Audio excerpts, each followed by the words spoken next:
All right, what up, people? This is another episode of Fun and Truth in Black and White with Pat and Jay. Pat, it's been an interesting week and weekend. We've got a lot of exciting business to talk about, but first, I'm going to make this big announcement for everybody. This Thursday at New Vibe Lounge in Rockville Center, 60 North Park Avenue, Rockville Center, we're officially speaking in front of a live audience, doing a podcast, Who's Got Next.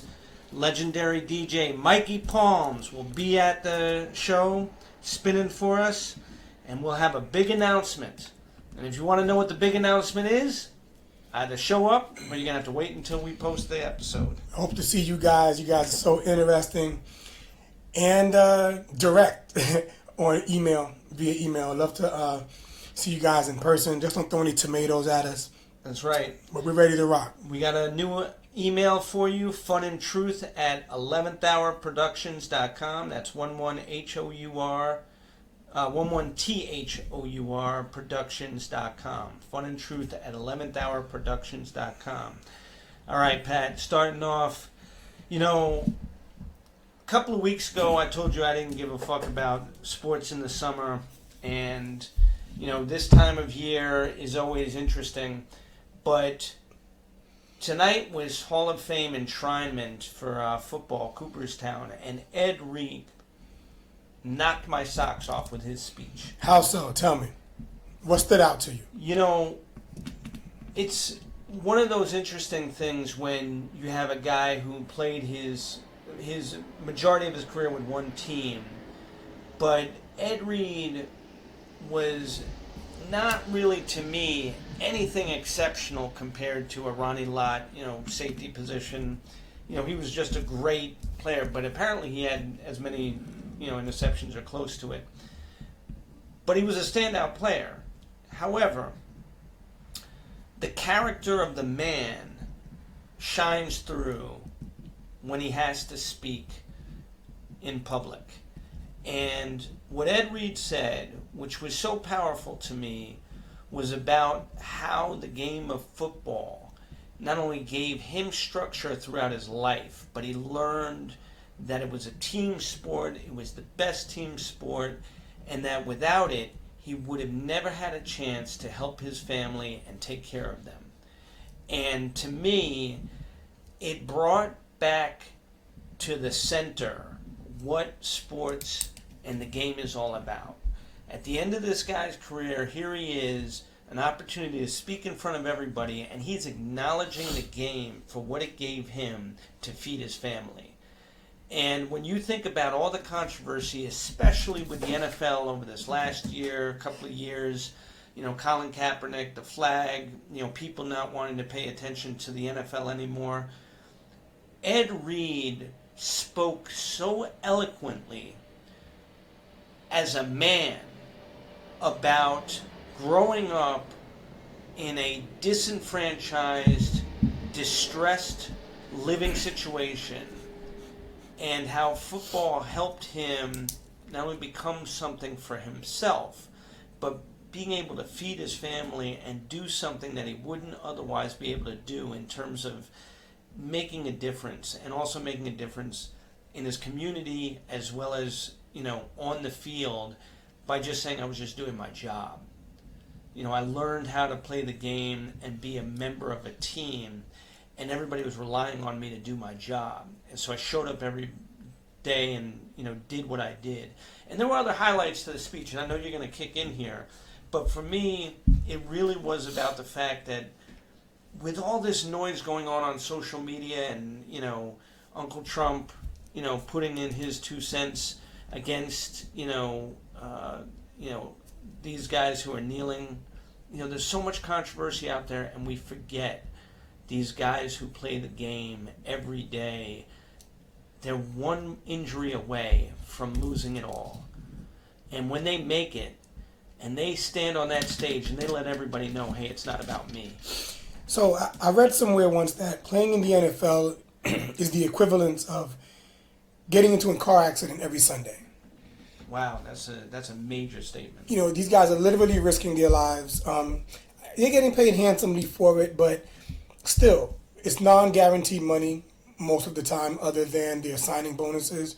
And I have a real appreciation for the pure players, like the Ed Reed, the genuine nature, put his blood, sweat, and tears out on the field, and he showed a perspective of it that I think is key. And he never lost sight of why he started to play the game and how fruitful it was for him and his loved ones. In terms of the controversy, sometimes controversy is unintended and necessary. I say that to say Colin Kaepernick, whom you brought up, he personally didn't feel comfortable standing for the lyrics of the national anthem. He's never asked anyone to kneel with him, and he didn't do anything demonstrative. And it actually was happening for a few weeks until someone noticed. I bring it up because the subject was hijacked by the leader of the free world, by the media, and they made it so. I've never heard Colin Kaepernick speak out against people. Right. He didn't feel comfortable in himself to stand during those lyrics. And it became this thing, and I think the media used it because it doesn't sell papers because no one buys papers anymore, but it created viewership and followers and all these things. And then the president used it as a distraction because he's a master of distraction, and so it became this thing like, leave the country if you don't love it. And he never said that, Colin Kaepernick. And it's important because when a subject gets hijacked and now is a metamorphosis, it becomes this thing that it was never intended to be. It gets unfairly criticized, and people get unfairly criticized. Now, to be honest, beyond him stating in the beginning, Colin Kaepernick that is, that he was uncomfortable with the lyrics of the song and the original person who penned the song, I never heard him speak on the whole subject. So I don't really know what's in his heart, right? But when these things happen and you lose sight of the purity of the game, a lot of times it's not the player's fault, because the media is a very powerful machine, man. Right. And images are very, very powerful. So it's nice to hear that speech. I know have people in my family that played football on a very, very high level on TV every Saturday. And it's cool. Ed Reed, I enjoyed watching him play. A couple things, though. You mentioned he wasn't like a Ronnie Lott. Lott provided intimidation. Mm-hmm. He was a hitter. I think Ed Reed was the first of these hybrid safeties that covered and hit. Yeah. And his instincts and his intellect were very smart. So, like, as an offensive coordinator or a quarterback coach, you have to be wary of Ed Reed because he was so smart. He was like a defensive coach on the field. Kudos to him, and glad he made it this far. But, it's difficult because a lot of this problem, too, is the owners. Like, their bottom line is so important. Right. That some of the players that started out playing the game for purity go through this process where they begin to feel like they're being treated like a piece of meat. Mm-hmm. And one guy, Dominique Foxworth, who's on ESPN now, he was saying how the higher he went in sports, he made it to the pros, the less fun it became. Okay. Because as the business begins to take over, and I think it can change how an athlete approaches going to work every day. The fact that Ed Reed never lost his love says a lot about who he is. Yeah,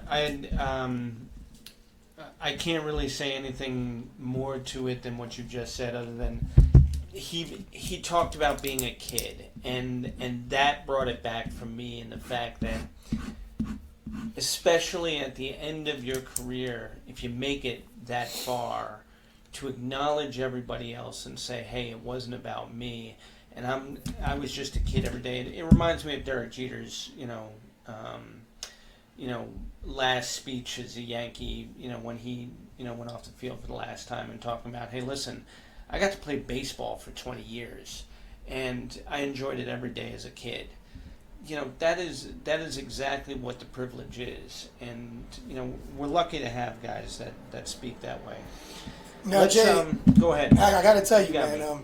So the audience needs to know we speak every day, every Mm-hmm. single day, and we have these subjects that we're ready to talk about in the podcast. Everything changed in the last 24 hours, Jay, with these shootings. Yes. Let's take a break. When we come back, I want to delve directly into that. All right. All We'll right. be right back. This is Fun and Truth in Black and White with Pat and Jay. All right, we're back. Pat, this issue of mass shootings has reared its ugly head again. I think this is the fourth or fifth time this year that we've had to address this. Maybe more, the tragedy is that once again we're speaking about someone who has gunned down a number of people, innocent people. I don't even know where to begin. There's the shootings from a week ago at the Garlic Festival in California, yesterday in Allen, Texas, Dallas, Texas, and El Paso, and also in Ohio. Tell me, what are your thoughts? I have a lot of thoughts. First thought is, of course, prayers go out to all the victims and their families. Another prevailing thought is the fact that, like when Columbine happened, Mm-hmm. it was a thing, like shock. It's to the point now, if you're walking somewhere, shopping, exercising, doing whatever, and your phone goes off and you get an alert about a shooting, even those of us who are sensitive to it can go about our routine because that's how often it's happening. Right. And this is not a situation where it was always happening this much and now we just have the internet in our pockets every day. I don't think that's what it is. I think it has become a thing, like a popular thing to go in and shoot people. And, we're from New York. Gangs, you name it, right? Growing up, as bad as things were, the 80s, crack epidemic, you name it, right? I'm not defending anything, but I'm looking at violence. Mm-hmm. Typically, violence, there was a reason. It might be a stupid reason, like a turf war for drugs, right? Or, but there was a reason, Yeah. right? As stupid as the reason might be. There are children being killed. Like, think about the height, right, of like gangs in Brooklyn, right, when you were growing up. You can't tell me one story if there was like 30 dudes that saw some 6-year-olds and decided to shoot them. Mm-hmm. Usually it was a crew fighting a crew. Again, and I'm not justifying that, but I'm just trying to talk about the crescendo or decrescendo of like society. Because it's to the point now where somebody's sitting down and they go get a gun. That's a separate topic. The ease at which you can go get a gun, right? And they're not going to shoot someone that they have a dispute with, which there would be a problem with that. No.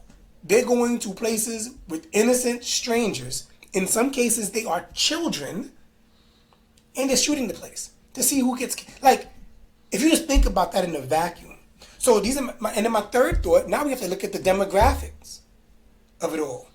Like, white nationalists is a bigger problem than any rogue political or religious group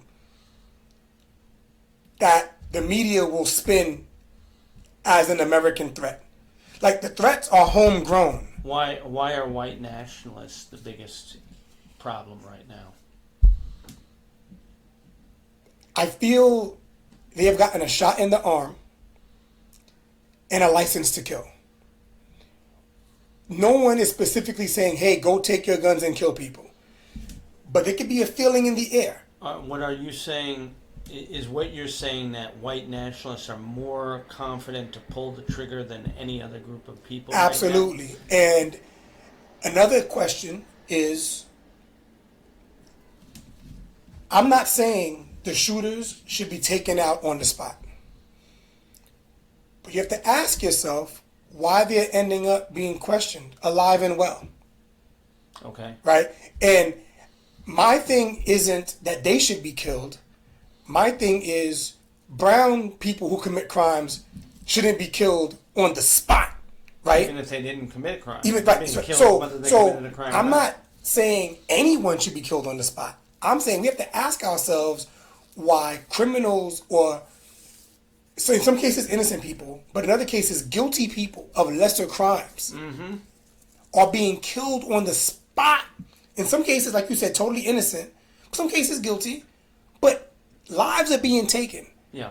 And there are people taking lives and being taken into custody alive and well. So there's a lot to peel off here. So there's the frequency of it, there's the demographics of it, and what's happening to our society where this has become a thing. Yeah. I mean, homegrown, and then, and last thing I'll say on this, and then when brown people commit crimes, it's what's wrong. It could be a brown person, a singular brown person, but it's what's wrong with brown people. Right.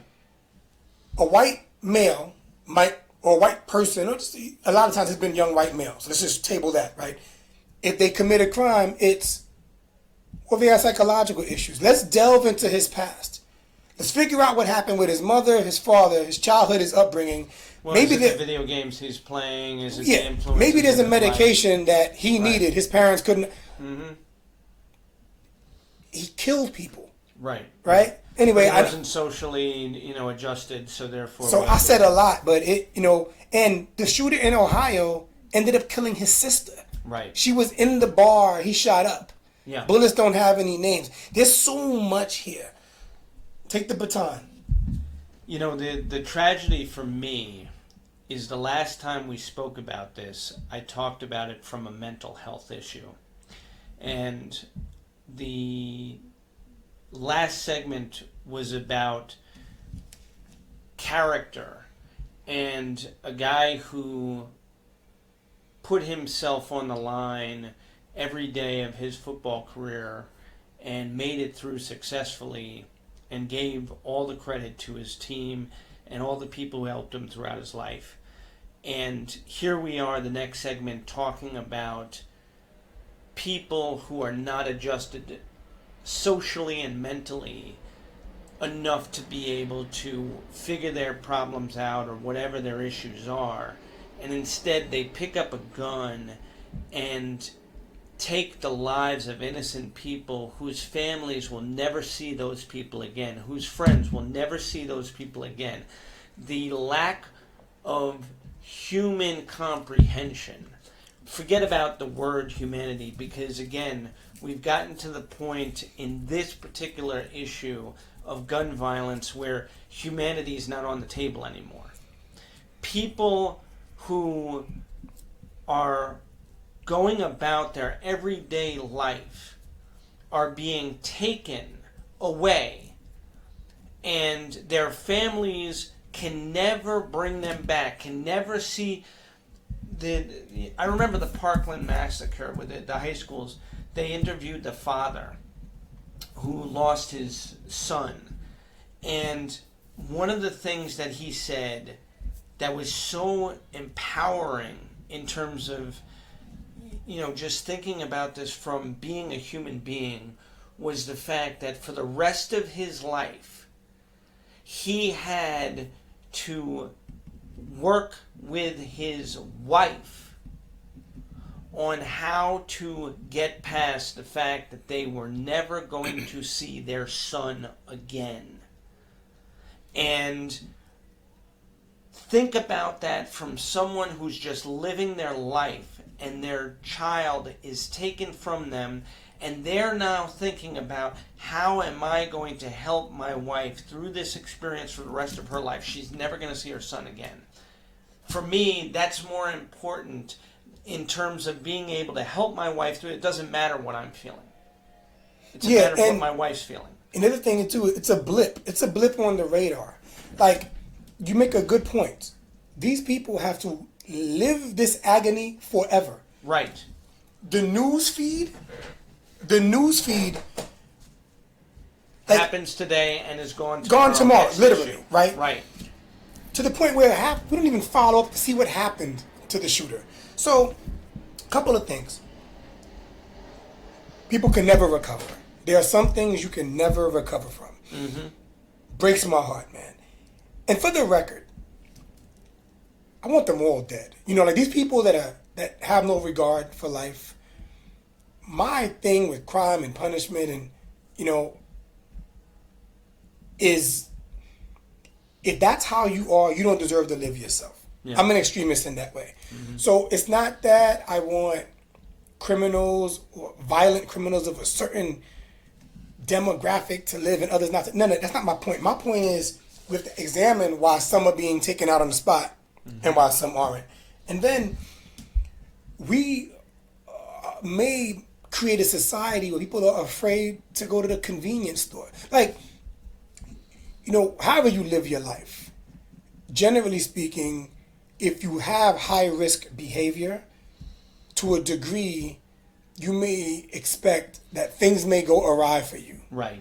If you're driving drunk 100 miles an hour and you crash and somehow survive, you're going to think to yourself, well, if you have any sense, this is what happens when I drive drunk. Right? But if you go to Walmart to get a tent, yeah, and you walk in with 3 family members and only 2 of you make it out, how do you go through life? Because you can't go back to that day and think, I wish I didn't go to Walmart.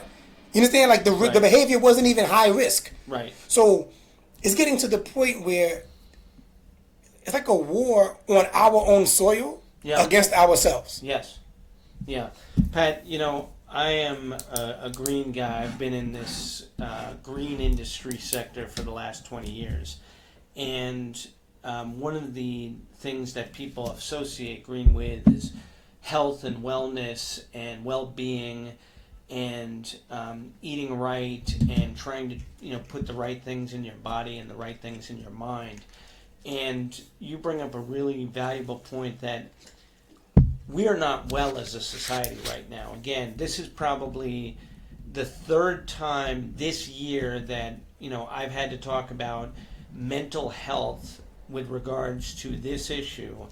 And what I'm beginning to realize is that America, the United States of America as a society, needs to go on a diet in terms of the consumption of negativity that we are absorbing on a day-to-day basis. And when you think about it from this particular issue of gun violence, what is really being demonstrated through every one of these incidents is that we as citizens and human beings of this country need to start feeding each other, ourselves, with a more positive, fundamentally valuable information and train ourselves to work with each other in terms of understanding this issue of mental health, because it is glaringly apparent that we are sick as a society. We are disgustingly overweight on this issue of gun violence. Let's take a break. We'll be right back. This is Fun and Truth in Black and White with Pat and Jay. All right, we're back. This is Fun and Truth in Black and White with Pat and Jay. Once again, this Thursday at New Vibe Lounge, 60 North Park Avenue in Rockville Center, New York, featuring the legendary DJ Mikey Palms. Who's Got Next? The next episode, a podcast. We'll have a big announcement. You got to be there in order to hear the big announcement, or you got to wait, like everybody else, until we post our episodes.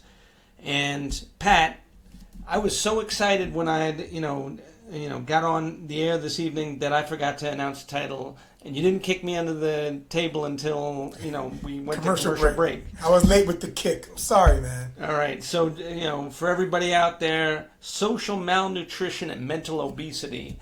And getting back to our topic this evening with mass shootings, again, this is a mental health issue in my opinion, but we have to address it as a society. We can't just criticize. We can't blame the government. We can't blame, social media. We can't blame video games. We have to start blaming ourselves, because if we don't start taking control of this epidemic. Epidemic. You can Thank say you. it, yeah. Okay, if we don't start taking control of this epidemic, we are literally going to start losing people by the hundreds and thousands. It's very scary what's going on right now. And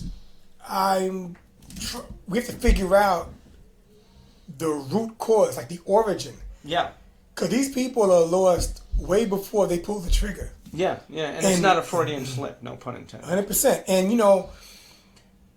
kids come out the womb, something is happening in the home, and is nature versus nurture, exposure, and these are people committing these heinous acts in their teens. So they're being lost very, very early. Yeah, and the level or the lack of conscious, moral, ethical comprehension of humanity, the evil, villainous, sort of heinous crime that's being committed. Not sort of, I apologize.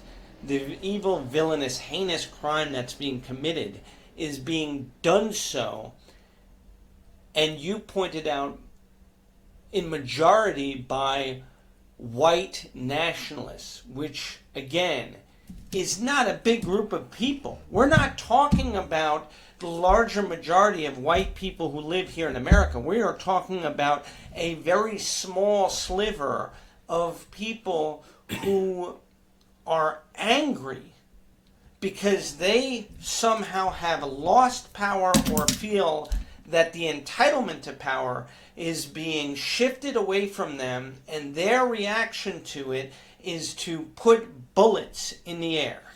And I wonder if they're motivated by being infamous. Like you commit a heinous act, the world knows your name.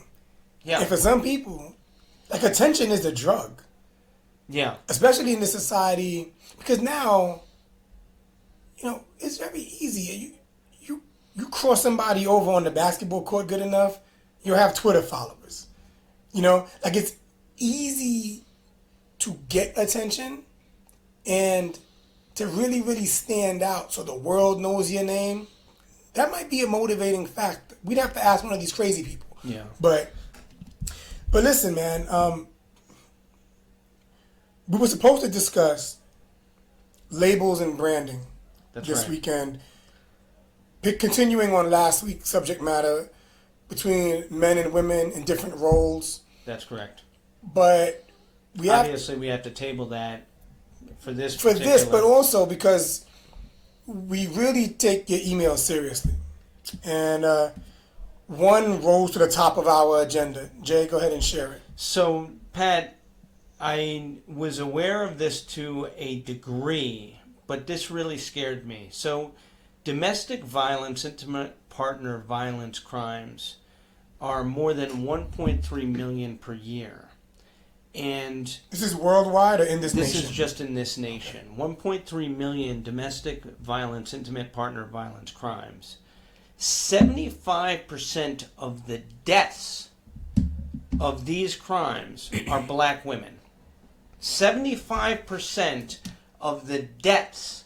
So we know that 1.3 million women or these types of crimes are being committed, of which, 85% are women.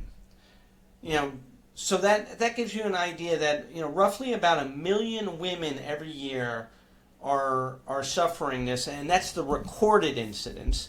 And of those, 750,000 are black women. So, social malnutrition and mental obesity. Yeah. They're basically putting it in a stringer and streamlining it now down to the epitome of malnutrition and mental obesity. That's correct. Socially. And I'm going to ask you this question to really goose you. Okay, let's do it.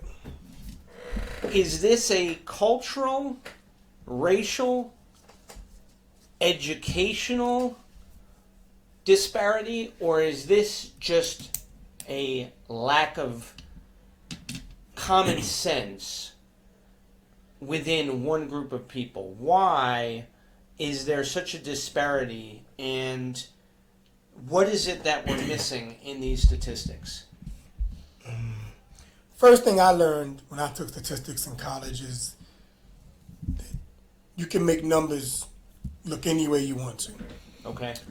So I'm not, without having taken the polls myself, I'm not sold on the stats. That being said, I think this little disclaimer, that aside,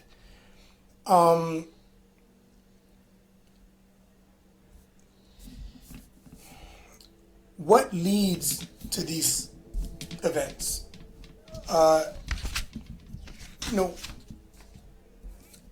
If we're speaking about black males being the committing the acts, Well, it doesn't say that, but or it says black women receive it. Receiving it. Okay, so, that's actually a good specification to highlight. So we don't know who the perpetrators are. That's correct. We know who the victims are. In general. But you draw a distinction that a lot of people naturally will Assume. associate Right. or assume. Now, yes. First let's start with the victims. In general, or the abused. I don't want to call them victims. But in general, on the totem pole, I feel like brown women are devalued. Mm-hmm. I'm going to go the scenic route here, but I'll get there, right? So, what's the typical version of a beautiful woman today? Mm-hmm. Like, Voluptuous. and if you look on television, Kim Kardashian body. if you look on television, Yeah. generally speaking, there's exceptions, but generally speaking,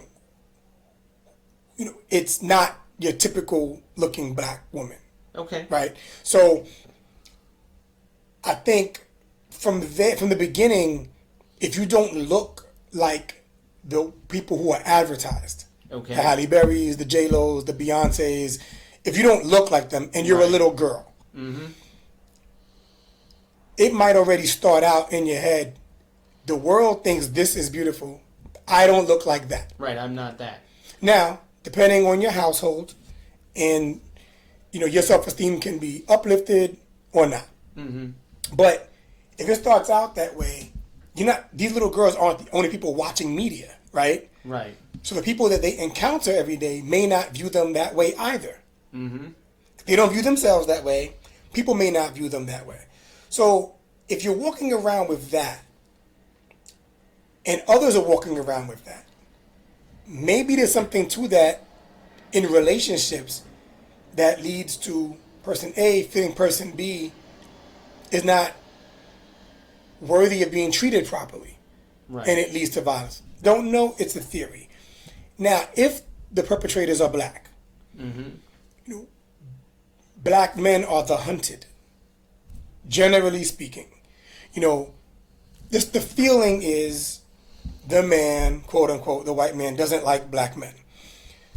A lot of times, black men don't like black men, Mm-hmm. right? So if you're a black man and you're feeling an extra stress, maybe an outlet for these black men is to take it out on their partners. Right. Again, just theory. You're not speaking to a black man who's ever done this. But I don't know. I also think if any of it is media driven, it could be a narrative that's put out there. Just because, for example, like fatherhood, right? There was a point, I couldn't see anything on a newsstand in Manhattan or on my phone that didn't mention how many black households didn't have a father figure. Right. But every dude I know that has kids is very active in their children's lives. Yeah. And many of them are black. Right. So, we had a senator from New York, Moynihan, who did the whole Moynihan report back in the late 60s, early 70s, in which he talked about the disparity of single-family households in the black community versus the white community. So there's, again, going back to the fact that statistics can be numbers that are manufactured whichever way you want them to be or manipulated, Yeah, whichever like way you want to if be. I interview 10 people and I go hand pick the 10 people, Right. I can guarantee an 80% return rate on the answer that I want. That's right. Stats are a funny thing, but I'm just saying, like, you will ask people, like, people have seen friends of mine in playgrounds and with their kids. Right. And people have said to them, "Oh, it's so good you with your kids."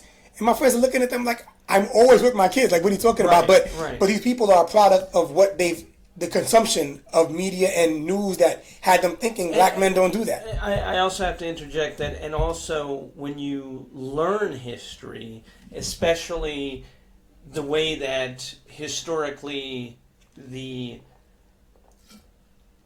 aspect of American and Eurocentric focused history is toward slavery, they don't really talk about anything other than slaves being bought and sold. And so therefore when you delve into it or you read any of the books, whether it's Before the Mayflower or Middle Passage or any one of these books, you get a sense that black men didn't have the opportunity to be fathers. In other words, they were often sold off or separated by design, separated. Right, and so therefore, again, when you get to things like the Moynihan Report in modern day, there's this stigma attached to black men that they never had the ability to learn how to be fathers or husbands, and so therefore, this propagated myth that they have to be a certain way and that they're obtuse to any obligation other than going out and being able to make money or make babies. But the two are separated completely. They can't do it together, and they can't, be functional within a family. But let's go back to the real important part of this, which is the women. Yes, that's what we're talking about here. Yeah, we're talking we diverted only because just to get back to the picture. Right, to get to the root of it. We looked at it macro. Yeah. But going back, first, women, without distinguishing black, white, other, have been oppressed, underpaid, mistreated, right? Now, when we add to that color, race, it's been difficult for white women historically, like just in general of society, right? Sure. So we add the black element to it. Right. That's a whole other weight for black women to carry. And then we talk about, when we see these numbers, they're staggering. So for the sake of this conversation, let's call these numbers true. Let's make it a given, right? Mm-hmm. We would have to research this, but this is a problem because not only are the acts vile, but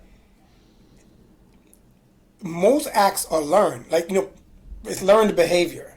Right. So the people committing these crimes, what did they see in their households? Right. The women maybe accepting the crimes, what did they see in their households that made them think it was all right? Mm-hmm. And then if there's offspring witnessing what's happening, is it a continuous thing that's going to be repeated behavior going forward? The cycle has to break at some point. And, I would love for our listeners to respond as always, but specifically our black female listeners, because you're a white male, I'm a black male.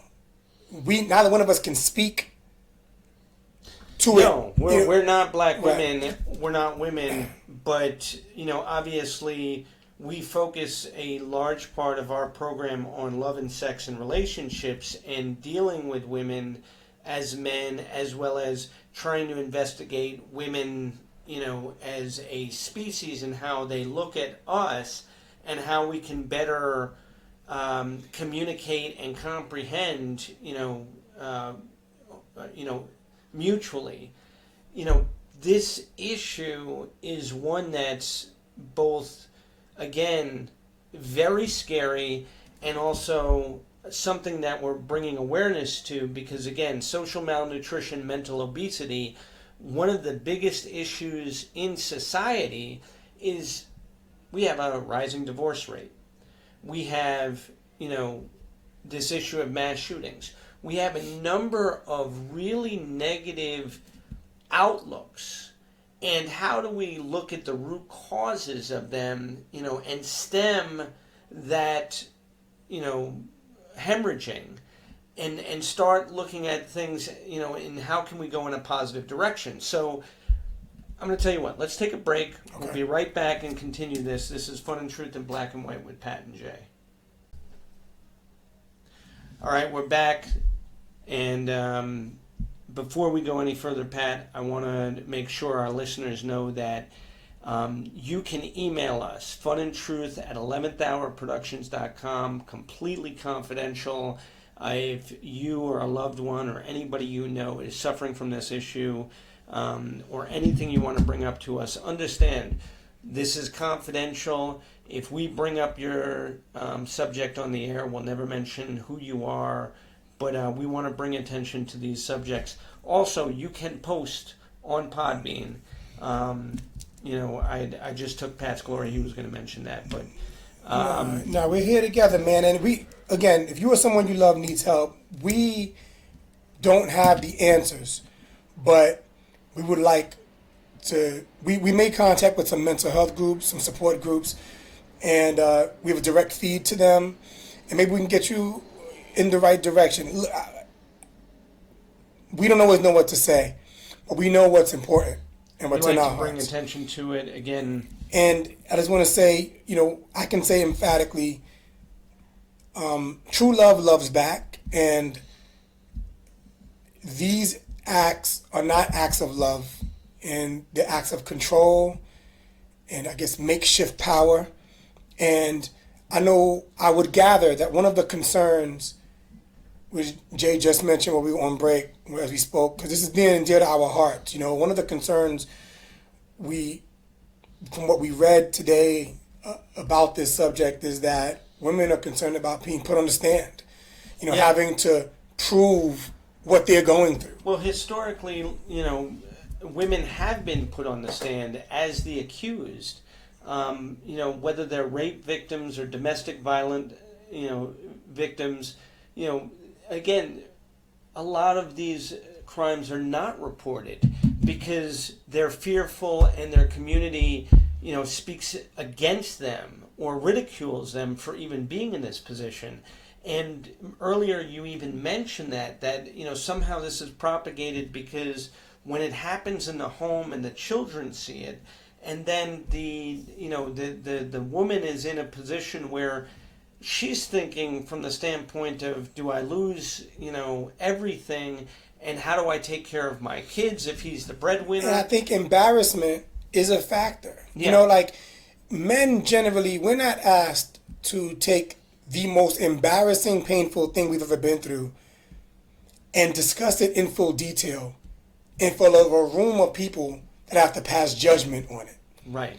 Women are put in a very, very difficult position, and then in the black community, there are always questions about how they invited this. Oh yeah, what did you do to make him hit you? Right. In other words, right. You asked for the beating. Right. Or why, if this has been going on 10 years, why are you just now coming forward? Right. Did you like it for 9 years? What kinds of nonsense? And then there's a feeling in the black community of policing ourselves. Yeah. Things are not discussed publicly, and a lot of it is, they, in quotes, aren't going to do anything anyway. Okay. Because I know firsthand there have been women that have been turned away, by law enforcement. Say, he's your boyfriend? You guys will be all right. Or, or something to that effect. So it's layers to it. But I will say this, even if a judge, I know it's easier said than done, but even if, X and Y people don't pass judgment your way, or even if people are going to criticize you, mm-hmm. or what have you, you can walk away with your dignity. And sometimes that has to be enough. And again, I know it's easier said than done, but sometimes that just has to be enough. I want to take one last shot at this, and, again, bad pun based on that, but because this evening, we're very heavy-handed, with social malnutrition and mental obesity. But, our goal is to have fun with the truth. We say fun and truth in black and white, but we're really trying to have fun, with this. And this is a difficult one because you can't really have fun, with innocent people getting killed, innocent women being, beaten and killed in disproportionate numbers, by race, but the fact that women overall are suffering from this, especially in modern society, you would think that we would be able to eradicate this like polio. However, my fear is that we're going in the wrong direction. And, I expressed that earlier with the fact that I think that we're now in an epidemic, level with regards to mass shooting. But I also think with regards to domestic violence, intimate partner violence, I truly believe that these numbers are way off in terms of what's really going on. And a big part of it is the fact that we have changed our way of thinking in terms of healthy relationships, so that the 50 Shades of Grey and the misbehaviors and the kinkiness can all be somehow brought into this, that she asked for it, that this is her kink, that she likes it. So what you're saying is the different forms of consumption, media, socially, all go into one pot. And in that mixed bag, this is what's coming out. That's right. Possibly. That, of course, there was this type of abuse forever ago. Yeah. But if we see it increasing, I wonder. So let's mention a couple of things that have been brought up in previous podcasts. So let's take music, for example. Yep. I remember it was a Teddy Pendergrass, turn off the lights, light a candle, right?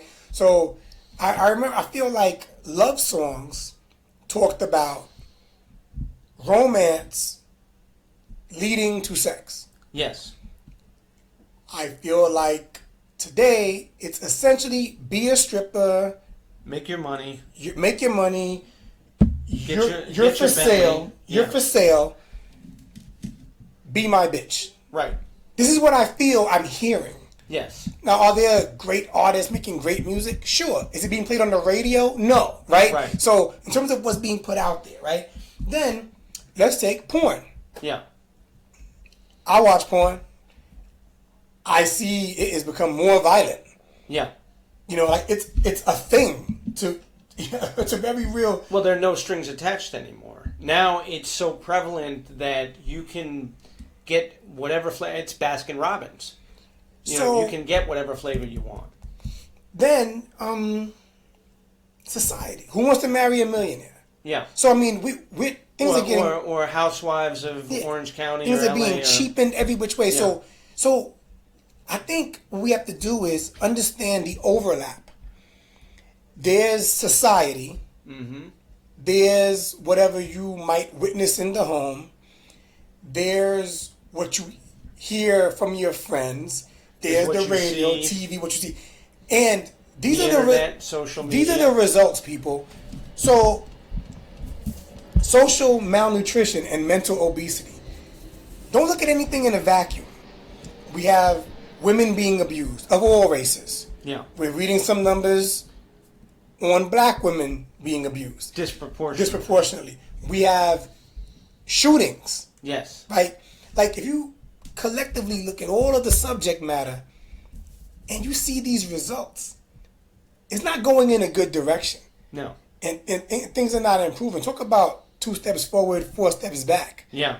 And I just think if we're going to try to address anything, we have to start with the social malnutrition and mental obesity, because that's the root cause of it all. Like, whatever we want to talk about, it starts with your brain, your mind, and, exposure, what you think is your moral compass.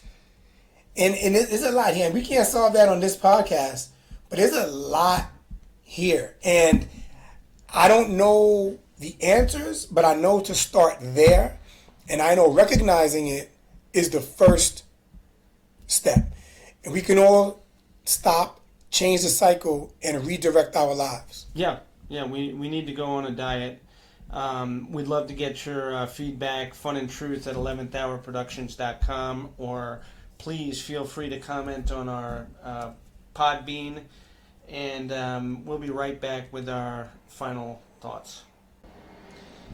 All right, we're back, and we're going to get back to more fun and truth in black and white. Lots this of fun. Thursday. Lots of fun. New Vibe Lounge, 60 North Park. I got to mention, there's no cover, but there's a 2-drink minimum. That's right. Legendary DJ Mikey Palms will be spinning for us. And Pat, remember, we're going to have a big announcement for everybody at this live podcast. It's killing me to not say it right now. But let me also say, those 2 drinks, make them strong. You're going to need it when you. That's right. When you hear the shit I got to say to Jay on Thursday. That's right, because remember, it's Who's Got Next, and we're talking about unfair labels on women and men. All right, Pat, I don't give a fuck about Kim Jong-un. This mental obese, fat, porky pig motherfucker could pretty much do any fucking thing in the world right now, and I don't give a fuck. Because he's just looking for, more attention. And the truth is, with everything that's going on in the world, it's time to take a break from his fat, pudgy, ugly motherfucking ass. So that's my I don't give a fuck. My PSA for today, you could have used for I don't give a fuck. Because simply don't falsely accuse anyone. There's a lot of ways you can falsely accuse someone. So don't play your race card unless you're sure. Mm-hmm. Like calling somebody a racist is such a strong accusation. Right. If you call someone a racist because they cut you off driving, right? Yeah. You're losing credibility. Yeah. Because now when something real You're goes just down, an angry bitch. when something real goes down, you can't use it. But, don't falsely accuse your mate of cheating. Yeah. Right? Don't falsely accuse somebody of stealing your stuff. Right. Like, whatever it is, before you open your trap, know what you're talking about. If you falsely accuse someone, seriously, you run the risk of ruining that relationship. Yeah. Whether it's a family relationship, whether it's a friend of yours, whether it's an intimate relationship. And there's also a greater impact to the people around you as well that you don't even think about. Yeah, and nothing will piss somebody off more. Yeah. Because there's like 10 things I did wrong today. Yeah. If I get in trouble for something that I didn't do, that's really going to piss you off. 100%. So don't falsely accuse anybody. I'm not saying go spy on people, but do your homework before you open your big trap. Well, not only that, but truthfully, you're stating something that really is valuable in terms of understanding how to come at somebody. So if you have a problem with something that somebody is doing or something they've already done, and it's something that's affected you in a way that maybe the person knows that it's affected you, the way in which you bring it to their attention, again, has everything to do with how you resolve the situation effectively. It's not what you say, but how you say it. That's right. Asking someone a question is different than accusing them. That's right. Learn how to communicate. Your life will be better. And not only learn how to communicate, but also learn how to comprehend. Learn how to comprehend what's happening to you. Learn how to comprehend what the other person is saying. And also learn how to comprehend the situation. Because again, these are moments in your life. You're going to get past this shit. You know what you can't get past, Pat? A bullet in your head. 100%. You can't get past that. And your family won't get past that shit happening to you. 100%. And also, too, your false accusations may be more about you. That's right. Than it is about the person you're falsely accusing. So listen, let's feed ourselves positively. Let's feed ourselves positivity. Say it fast 3 times. Let's take a diet from a lot of the social negativity in the world, and let's learn, as Pat said, to focus on loving each other a little more, and give more than you get, and you'll be a happy person. And listen, let's have some fun, and let us be your outlet. That's right. We come across something that's important, though. We are going to discuss it because we wouldn't be human if we didn't. But we'll be back Thursday. Come out, see it in person. That's right. 60 North Park Avenue, Rockville Center, New Vibe Lounge with the legendary DJ Mikey Palms. Big shout out to him. And our big announcement, Pat. All right. We're signing off, people. Peace and love. Thanks for the support. Evening. All right.